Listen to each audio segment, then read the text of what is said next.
This video is for educational purpose. Everything you will listen in this video is taken from the internet or any book or any documentary which is available for public. 26 साल के दीपक सिंह फौज में तैनात थे। उनकी एक 17 साल की गर्लफ्रेंड थी। अब उस गर्लफ्रेंड से ये कहते हैं कि आ जाओ मैं तुमसे शादी करूंगा, और 16 तारीख को उसे शादी करने के लिए बुला लेते हैं। जब वो गर्लफ्रेंड उनके पास पहुंचती है, वो दिन भर घूमते हैं उसके साथ, लेकिन शाम को कुछ ऐसा होता है कि अपनी गर्लफ्रेंड का कत्ल कर कर उसे जिंदा गाड़ देता है। घर वाले गुमशुदगी की रिपोर्ट नहीं खाते, पुलिस जांच करती है, जांच में पता चलता है कि कातिल तो फौजी है। लेकिन इस फौजी ने आखिर 17 साल की इस लड़की का कत्ल क्यों किया? जब ये उससे जीने मरने की कस्में खा रहा था, जब ये कह रहा था कि मैं तुझसे शादी करूंगा, तो ऐसी कौन सी नौबत आ गई जिसकी वजह से इसने उसका कत्ल कर दिया? जानेंगे इस वीडियो में, इस मर्डर मिस्ट्री में, कि कैसे फौजी ने इस कत्ल को अंजाम दिया। बिना डरे अपने घर पे ही रहा, क्योंकि इसकी प्लानिंग बहुत अच्छी थी। ये सोचकर बैठा था कि ये पकड़ में नहीं आएगा पुलिस के और बच के आराम से निकल जाएगा, लेकिन पुलिस की इन्वेस्टिगेशन में इसका नाम आया और ये पकड़ा गया। यूपी का प्रयागराज, और प्रयागराज में एक परिवार है। उस परिवार में 3 मेंबर हैं, मम्मी पापा और उनका बेटा हर्षवर्धन सिंह उर्फ दीपक सिंह, जिसकी उम्र 26 साल है। और कुछ साल पहले, 2 साल पहले उसका सिलेक्शन हुआ फौजी में, और फौजी में नायक के पोस्ट पर वो वहां तैनात था।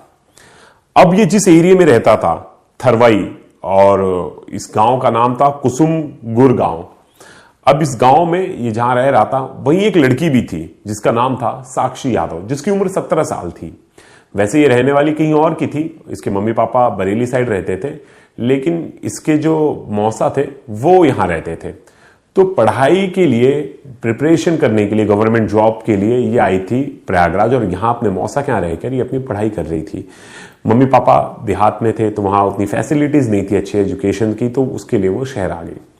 अब यहां पढ़ाई कर रही थी। अब दोनों का एरिया एक ही था, तो आपस में ये एक दिन टकरा जाते एक दुकान पे।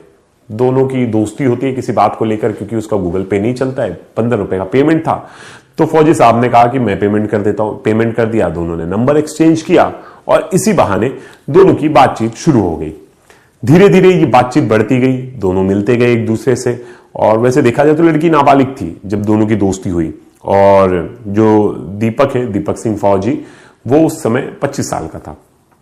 अब दोनों की दोस्ती बढ़ी। उस टाइम दोनों की दोस्ती इतनी ज्यादा बढ़ गई कि दोनों रिलेशनशिप में आ गए, और ये रिलेशनशिप में जब आ गए तो उसके बारे में आसपास के लोगों को भी, कुछ लोगों को पता चल गया। 19 नवंबर को दीपक की शादी होने वाली है किसी और लड़की के साथ। इस बारे में ना उसने साक्षी को बताया था, ना अपने आसपास के जो इसके दोस्त थे उनको जानकारी थी। किसी को भी, इनके जो म्यूचुअल फ्रेंड्स थे, किसी को जानकारी नहीं थी। लेकिन कहीं ना कहीं से ये खबर सामने आ गई, और साक्षी को पता चल गया कि ये चोरी छुपे शादी करने जा रहा है, और इसने मुझे बताया भी नहीं। साक्षी ने इसे मिलने के लिए बुलाया। तो पहले बोलती है कि नहीं, घूमूंगी नहीं, पहले तुम शादी पे बात करो, तुम्हारी 19 को शादी है, तुम मुझे बताओ क्या कर रहे हो।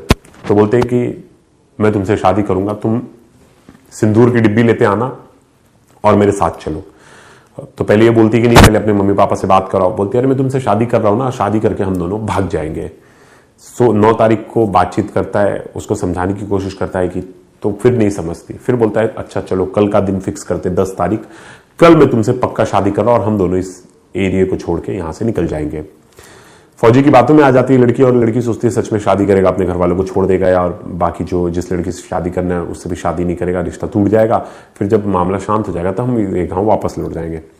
10 नवंबर को सुबह ये पहुंचता है, और बाइक लेकर पहुंचता है, और इसको कॉलेज के यहां से पिक करता है। फिर वहां से लेके जाता है, और आसपास एरिया में घूमते, खाते पीते हैं, सब कुछ करते हैं। तो शाम जब हो जाती है, तो ये वहीं थरवई गांव में एक गांव के पास एक बाग है, उस बाग के पास लेके जाता है। बहुत सारे पेड़ वहां लगे थे, और बाग था, अच्छा खासा घना इलाका था, और ज्यादा लोग वहां आते जाते नहीं थे। वहां लेके जाता है, बोलता है कि हम यहाँ चुपके से शादी करेंगे और फिर हम चलते हैं। वहां लेकर जाता है, और दुपट्टे से उसका गला घोंट देता है। उसको कई बार चाकू से वार करता है, और चाकू भी इसने 3 दिन पहले ही खरीदा था। चाकू से गोदता है और इसे मार देता है, जान से मार देता है। उसके बाद इसको जमीन में गाड़ देता है, उसके ऊपर से मिट्टी डाल देता है, और वहां से फरार हो जाता है और अपने घर पे चला जाता है। साक्षी का मोबाइल अपने पास ले लेता है, और उसमें वो बाकी के जो चैट्स वैट्स है सब डिलीट कर देता है। उसका इंस्टाग्राम से चैट्स डिलीट कर देता है, व्हाट्सएप से चैट डिलीट कर देता है, सब हटा देता है। अब पुलिस को एक दिन बाद एक गुमशुदगी की रिपोर्ट मिलती है कि साक्षी नाम की एक लड़की गुमशुदा है, वो मिल नहीं रही, लेकिन पुलिस उसे ढूंढती नहीं, उतना एक्टिवली नहीं ढूंढ रही थी। पुलिस वालों को लगा आ जाएगी, कहीं गई होगी। अब इसी बीच उसी गांव के पास एक दिन बाद कुत्ते उस जगह पे खोद रहे थे पंजों से। अब आसपास के लोगों ने नोटिस किया, देखा इतने सारे कुत्ते भौंक रहे और उसी जगह पे खोद रहे, तो देखा एक हाथ बाहर आया। गांव वाले देख के डर गए। तुरंत पुलिस को इसके बारे में जानकारी दी गई।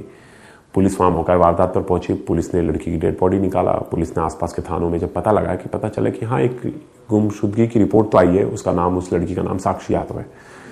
अब पुलिस के लिए चैलेंज बन गया था कि लड़की को ढूंढना, कि इसका कातिल कौन है और पता लगाना। तो लड़की उसकी कॉल डिटेल्स निकाला। तो लड़की ने जब उसका कॉल डिटेल्स जब निकाला गया तो उसमें पता चला ये फौजी से बात करती थी। फौजी बहुत दिमाग वाला था, तो इसने अपना मोबाइल फोन घर पे ही रखा था जब ये हत्या करने के लिए गया था, और एक दूसरा नंबर लेकर आया था। तो उसका लोकेशन तो घर वाला दिखा रहा था। उसने बोला कि मैं था ही नहीं कल इसके साथ, लेकिन सीसीटीवी में एक इसका फुटेज आ गया जिसमें ये दिख रहा था कि वो उस जगह पर मौजूद था। जब पुलिस ने पूछताछ की, फिर लड़की का जो मोबाइल था वो भी इसी के पास था। लड़की के मोबाइल से इसने सर्च किया था चैट हिस्ट्री कैसे डिलीट करते। अब यहां पुलिस ने जब लड़की का आईडी एक्सेस किया, गूगल आईडी एक्सेस किया, तो उसकी सर्च हिस्ट्री देखी तो सर्च हिस्ट्री में लिखा था चैट कैसे डिलीट करते। और टाइमिंग देखे तो टाइमिंग हत्या के बाद की थी, जिस दिन हत्या उसके रात की थी 2 बजे के आसपास। और जब उस टाइम पे उसकी लोकेशन चेक की तो पता चला वो लोकेशन फौजी के घर की थी, कि वो मोबाइल उस समय उसका आईडी कहां से एक्टिव था, तो वो लोकेशन फौजी के घर की थी। अब फौजी कैसे झूठ बोले, फौजी का झूठ पकड़ा गया। तब फौजी टूट जाता है और फिर सच बता देता है कि हाँ, मैंने इसका कत्ल किया है। और कत्ल की वजह यह थी कि ये मेरे पीछे पड़ गई थी शादी के लिए और मैं इससे शादी नहीं करना चाहता था। रिलेशनशिप हमारा टाइम पास का था, लेकिन इसने उसे सीरियस ले लिया। और जब मैंने इससे पीछा छुड़ाने की कोशिश की तो इसने मुझे धमकी देना शुरू कर दिया कि तुझे फंसा दूंगी, तेरे खिलाफ पुलिस स्टेशन में कंप्लेंट कर दूंगी। जिसको लेकर मैं परेशान हो गया और मैंने सोचा कि मेरे घर वालों की बदनामी होगी, क्योंकि मेरे घर वाले कहीं और मेरा रिश्ता तय कर दिए थे और मैंने उसके लिए हामी भरती थी। अभी इसी बीच मुझे लगा कि मैं तो फंस जाऊंगा, इसलिए मैंने सोचा कि इसकी हत्या कर देता हूँ। हत्या के बाद पता नहीं चलेगा, पकड़ाऊंगा नहीं। और जैसे कि हर कातिल को लगता है कि वो कत्ल करके बच जाएगा, लेकिन कातिल का वही अंजाम होता है कि बाद में स्टोरी खुल जाती है। अब इस कम से कम फांसी नहीं तो उम्र कैद की सजा होगी इस फौजी को। कितना भी कह लीजिए, एक बीच में सुप्रीम कोर्ट में एक पिटीशन किसी ने दायर की है, वो कह रहे कि जो एज लिमिट है सेक्स की, उसे कम किया जाना चाहिए। देखिए, अभी तक तो ये एज लिमिट जो निर्धारित है 18 साल, उसको तो कोई फॉलो कर ही नहीं रहा। इस कहानी से आपको क्या सीख मिलती है और इस कहानी पर आपकी क्या राय है, जरूर बताइएगा। तब तक के लिए धन्यवाद।